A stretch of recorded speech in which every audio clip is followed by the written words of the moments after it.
guys, welcome back to my channel. If you don't know, I'm Nicole. I'm here today because I had a couple of things I've been thinking about lately, and one of them was audiobooks. And I want to know how you guys feel about them. Do you still think of it as reading? Is it cheating? What are your thoughts? I had a lot of mixed feelings about audiobooks when I first really heard about them. I didn't read them, listen to them, use them as a reading experience. My son came home from school and he wanted to read Hunger Games because I had read it about a year prior, and he was really excited about it. He had the audiobook. And I remember book shaming this poor child over an audiobook because I didn't think that it was right for him to listen to his books instead of reading his books, and that I didn't feel like he was going to be able to get the full experience out of it. And I've since then changed my mind a lot. That was quite a few years ago. I've realized that for a child who wants to read an interesting book that's above their reading level, that why is it a bad thing to listen to it? I've realized that audiobooks have kind of become an essential part of my life recently. I use them for everything from something to listen to when we're working out.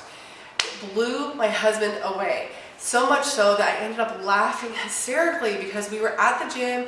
He's listening to his death metal and he's over there totally digging out to his music. Elise is listening to her music. I have my headphones on. Nobody thought to question what I was listening to. I made some comment about a book, and they're like, well, where did that come from? And I was like, I'm listening to a book.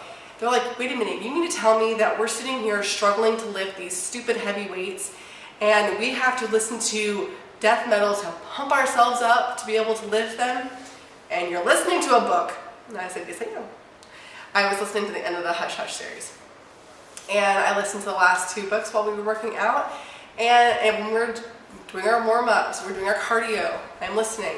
When we're bench pressing and I am struggling so bad that I almost dropped a weight on myself, where I'm listening to this book, because it takes that part of my brain that is focusing on the pain, and it takes it and puts it someplace else. So I love that. I also found that it's really, really helpful when I go on long road trips. I am one of those people that will fall asleep on long road trips.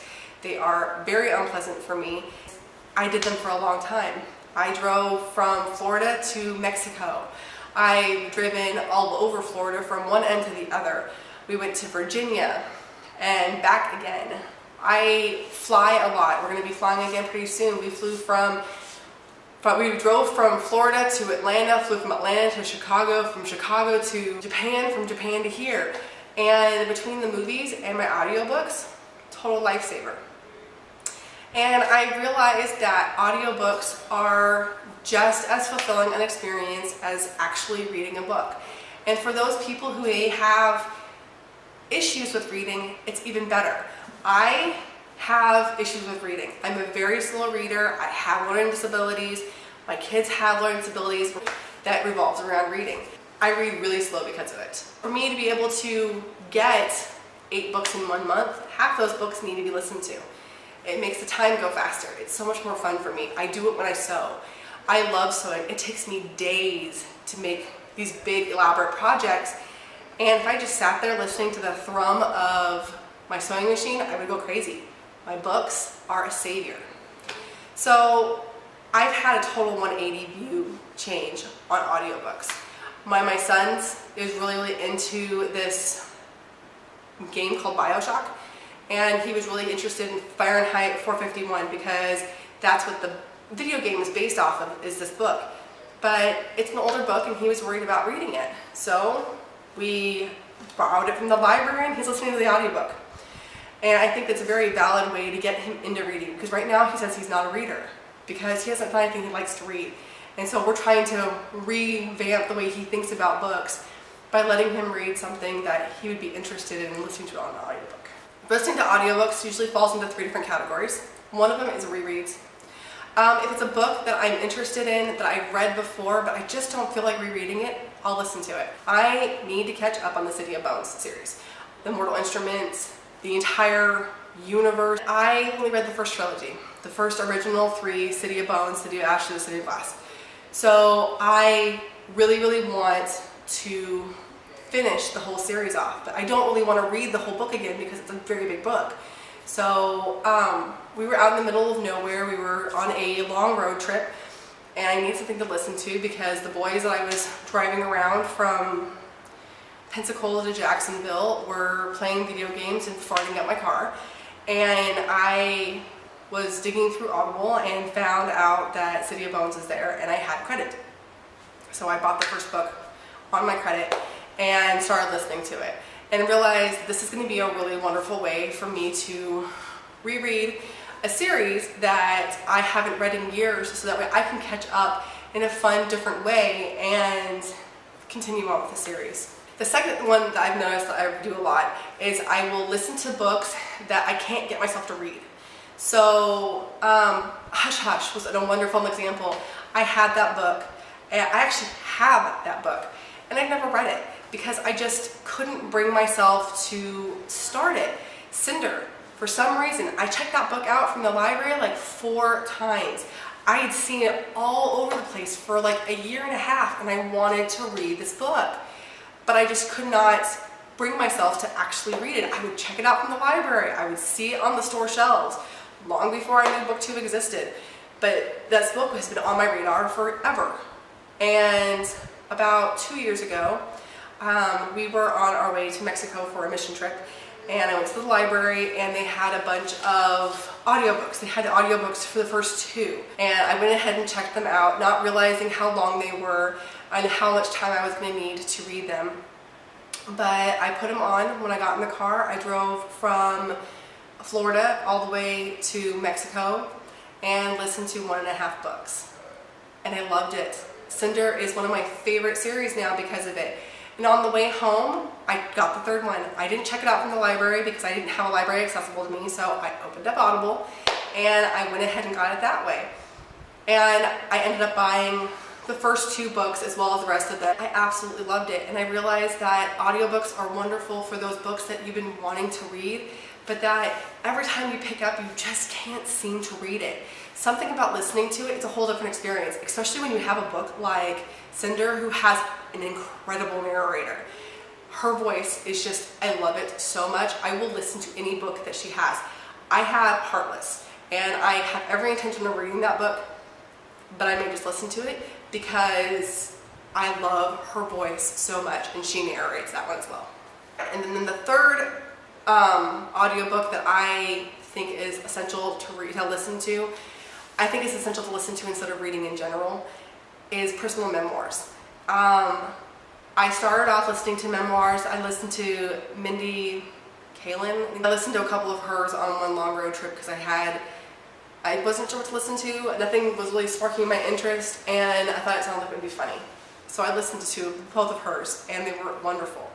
Right now I'm listening to Jules, and there's something so special about listening to Jewel talk about her life. She grew up in Alaska, in the rural part of Alaska, and she had to do things like hammer nails through the soles of her shoes so that she could walk on the ice just to get to the bus stop that was a mile away in the pitch black in the middle of the winter. She talks about riding her horse through these meadows, and it was the only time she felt free. She talks about singing in bars and having old men like slop up all over her. It's just, there was something so genuinely raw and beautiful about listening to her talk about her life story. When she's talking about the very, very first song that she ever wrote, she's singing it in the audiobook. She's talking about how she wrote this book as she takes mules full of cargo from the top of the Grand Canyon to the bottom and back again. She's talking about these road trips that she took, this special school that she went to, how she didn't keep any of her art projects. She took pictures of everything, kept the pictures, and threw her art projects away. These amazing, amazing art projects, because she double majored, because she graduated early, because she wanted to get the most out of her education while she could. And it was so impactful and empowering to me that I realized I will never, ever read another memoir. I tried reading memoirs in the past, and they're boring. They may have the most amazing information in them, But when you're talking about somebody else's life, it's not the same just to read it. Listen to them. I'm telling you, if nothing else comes from this, find a memoir from somebody that you want to listen to and listen to the memoirs. I am excited to listen to Drew Barrymore's. Hers is on my list. I already bought it. It's sitting in my Audible account right now. Those are my reasons for listening to audiobooks and the types of audiobooks that I personally listen to. And I would love to know your opinions. Do you like audiobooks? Do you listen to them? Do you have a prejudice against them like I used to? Are you full-heartedly loving them? Do you not know where to get them from? Because my local library has discs that you can get. Some of them even have like these little things you plug your headphones into and you listen to them that way. It's like a little box. My favorite is Overdrive. I found that Overdrive is a wonderful, wonderful tool to use to get free stuff. And they let you review it right on it. You don't have to worry about ever speaking to a person. All you have to do is push a button. And when I'm bored and sitting there flipping through it, I mark all the ones I want and I'll go back in and check them out as I can. But I'll be able to, even when I'm on my trip, just go check out books, renew them straight from the app. And then I also use Audible. Audible is a wonderful resource. I buy my books a year at a time because I found that it's cheaper that way. And I also have kind of a theory about books. If they cost less than my credit, I will buy them. If they cost more than my credit, I will use my credit for them. I eventually want to get all the Harry Potters because those books are $50 each. And my credits are worth like $13. So basically I'd be getting a $50 book for $13.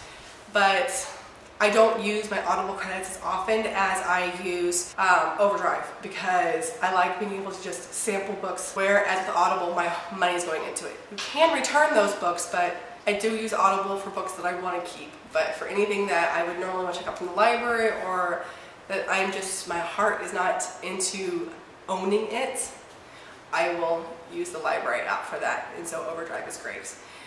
But yeah, that's it. That's my thoughts on audiobooks. This video is a huge jumbled mess, and hopefully I'll be able to make something usable out of it. If not, I'll re-record it. But hopefully I won't have to, and I will see you guys soon. Bye.